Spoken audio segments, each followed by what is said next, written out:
Hola, ¿cómo están? Bien, espero que estén bien. Llegamos a la clase 5.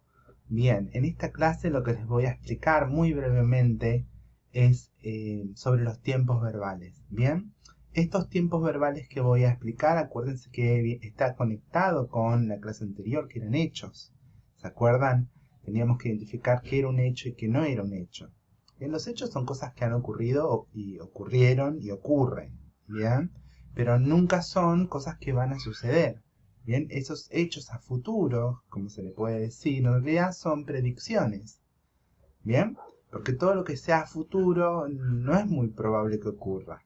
Bien, así que bueno, así que lo que tenemos que tener en cuenta es esta tablita que les voy a mostrar. A ver,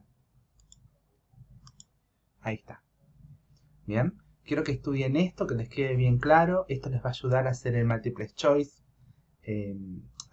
Primero tienen que leer un texto y después hacer el multiple choice. Y van a ver que les aparece esto de un hecho ocurrido, y siempre son estos hechos. Bien, entonces, ¿en qué consiste esta tabla?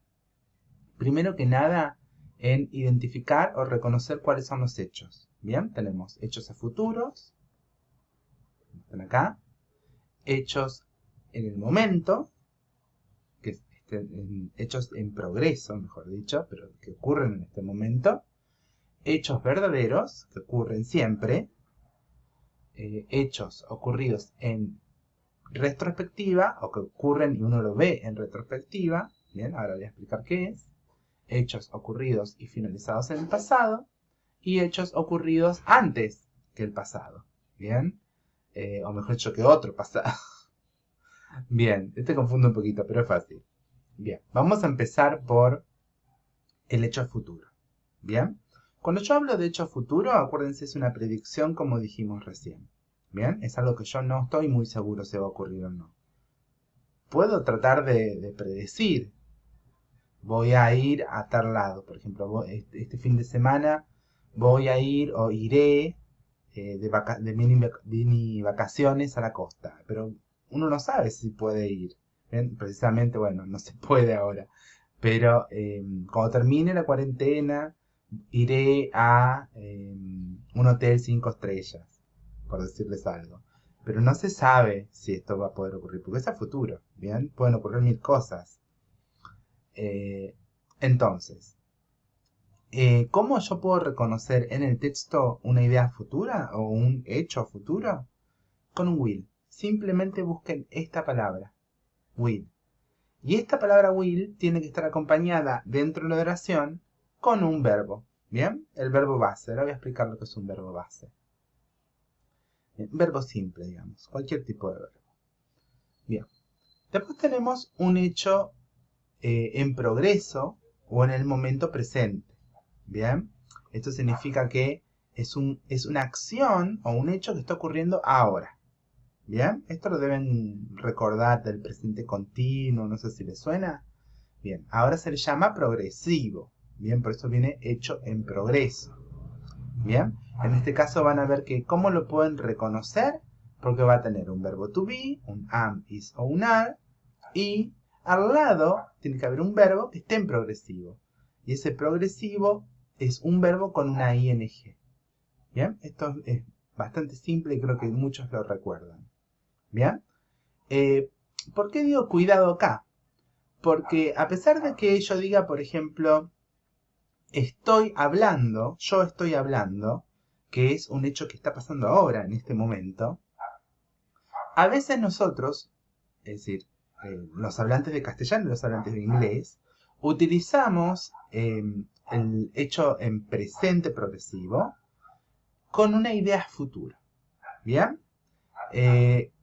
Ejemplo, este fin de semana me estoy yendo a visitar a tal persona. Me estoy yendo a visitar esa idea, o estoy visitando, eh, o este fin de semana estoy trabajando con tal persona. Eso significa que a futuro yo ya tengo algo planeado. Bien, así que cuando lean tengan cuidado simplemente esto.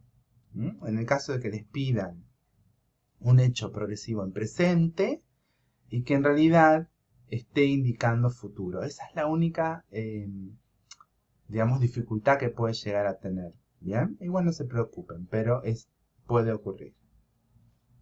Después tenemos un hecho verdadero en el presente. ¿Bien? Estos son verdades absolutas. ¿Bien? ¿Cómo puedo yo reconocerlas? ¿Por qué? Porque el verbo va a estar en su forma base.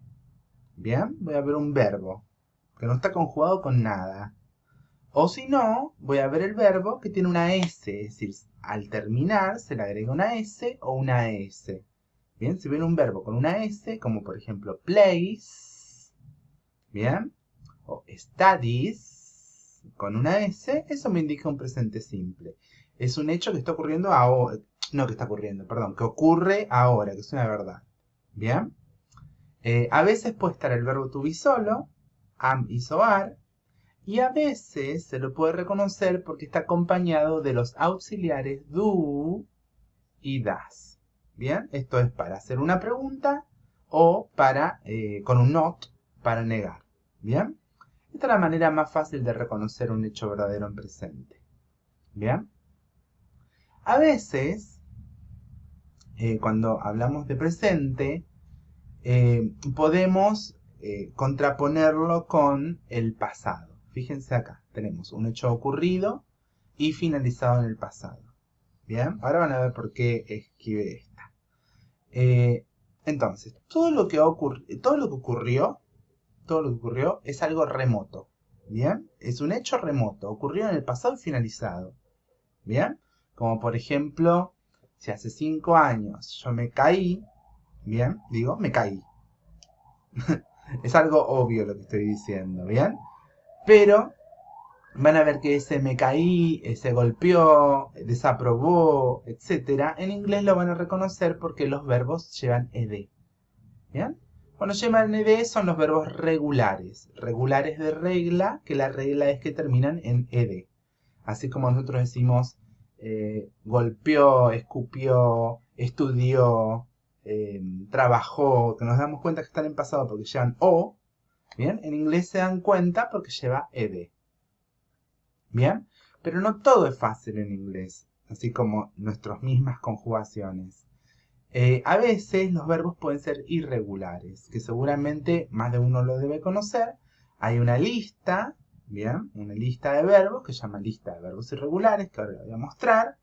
Y se utiliza la segunda columna de esa lista, y lamentablemente hay que aprenderla de memoria, donde los verbos cambian de su forma base infinitiva a su forma participio o pretérito, participio no, pasado o pretérito, y van a ver que cambia, a veces cambia totalmente. Bien, como por ejemplo el verbo to be. Fíjense, el verbo base es be. Bien, que significa ser y estar. Pero cuando yo lo quiero poner en pasado, yo no le puedo poner ed. No queda bed. ¿Ven? Queda was o queda were. Eso es un verbo irregular. ¿Bien?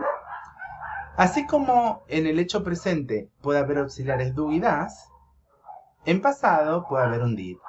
¿Bien? Puede estar en una pregunta o un didn't puede estar en una negación. ¿Bien? Entonces, esto nos lleva al hecho ocurrido visto en retrospectiva. ¿Bien? ¿Esto qué significa? A veces, las cosas que ocurren en el pasado tienen una repercusión o una consecuencia ligada al presente.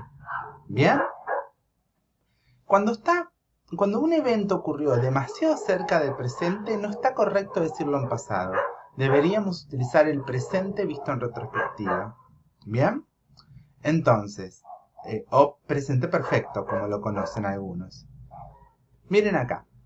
Siempre doy el mismo ejemplo en todos los videos, pero que es el más claro. Si uno se fractura un hueso, bien, y si se fracturó hace 3 días atrás, fíjense que eso ocurrió hace 3 días atrás, es pasado, ¿no? Pero el proceso de sanación es largo. Entonces, el proceso de sanación, desde hace 3 días hasta ahora, todavía está vinculado, porque todavía no sanó. ¿Entienden? Si hubiese sido hace 6 años atrás que yo me fracturé un hueso, yo puedo decir me fracturé un hueso. Pero si es reciente, si hace poco uno se fracturó el hueso, debe decir me he fracturado un hueso. Porque el me he fracturado indica de alguna manera un vínculo o una conexión entre el pasado y el presente. ¿Bien? Ese hemos, han, etc. es el have y el has. ¿Bien? Y necesitamos al lado del has y el have un verbo que termine en ed. O, si no está en ed, para ver que en el texto todos terminan en ed. Pero después vamos a ver que algunas veces no hay ed. Puede haber un verbo en participio, que es en la lista que ahora voy a mostrar, que es la tercera columna. ¿Bien? Y por último, también existe un hecho ocurrido antes que otro en el pasado. Es decir, que existe un pasado del pasado. ¿Bien? Es nuestro pluscuamperfecto que tanto hablamos. El had, ¿bien? Es el indicador de que hay un pasado perfecto. ¿Bien? Esto significa había. Siempre que vean un had, siempre que vean un had, como está acá, eso significa había. ¿Bien? Y seguido por un verbo con ed. ¿Bien? Si no tiene la ed, muy posiblemente sea un verbo en participio, que otra vez vamos a tener que ir a la tercera columna para ver qué significa ese verbo. Si no hay ningún tipo de verbo, ni uno de tercera columna o una ed, ¿bien? Un verbo con ed, significa que el had está solo. Y si está solo, es un verbo en pasado. ¿Bien? Que significa tenía. ¿Bien? Así que bueno, tengan en cuenta que estos son los nombres, los hechos, ¿bien? Que ya los vimos uno por uno. ¿Cómo los puedo reconocer con estos truquitos? ¿Bien? Y ahora sí vamos a ir al siguiente. Esta es la famosa tabla de verbos irregulares, que obviamente es mucho más larga. Yo aquí simplemente les estoy mostrando una idea de cómo es. Obviamente está ordenada alfabéticamente, en mi caso no lo arreglé alfabéticamente, pero van a ver que tiene generalmente 3 columnas, en este caso le puse una cuarta. La primera columna es de infinitivos, que son los verbos base. Be, have, give, make, think, eat. ¿Bien? El to solamente le está diciendo al verbo que está en infinitivo. ¿Bien? Que termina en ar, ir. ¿Bien? Segunda columna, pasado o pretérito. En este caso, fíjense cómo el be cambia a was o were, como el have cambia el had, como el give cambia a gave, como make cambia made, como think cambia thought, y así. ¿Bien? Y por último, los participios, que son los que se usan en los tiempos compuestos, como el pasado perfecto o el presente perfecto, y otras construcciones que todavía no los vamos a ver, pero van a ver que en la segunda parte lo vamos a ver. ¿Bien? Y esta cuarta columna indica su traducción. ¿Bien? Así que, pero tengan en cuenta esto, que es la traducción de la primera columna. Entonces, si uno dice que give es dar, en pasado es dio. ¿Entienden? Y en participio, dado. ¿Bien? Por eso yo pongo acá que los participios son los que terminan en ido, ida, ado, ada. A veces terminan en to, ¿no? Pero bueno, o otra conjugación rara que es especial. Bien, pero bueno. Eat, comer, comió, comido. ¿Ok? Y así. Bueno, esto sería todo por hoy. Van a ver que... ahora les muestro. Lo que tienen que hacer es ir al texto, que está acá. Bien. Y con este texto van a tener que leerlo acá, estos extractos, y decirme, este had declare, ¿qué tipo es? ¿Qué tipo de hecho? Bien, y así con cada uno. Bien, simplemente eso y tienen el foro de consulta para lo último. Bueno, les mando un abrazo y espero que estén todos bien. Hasta luego.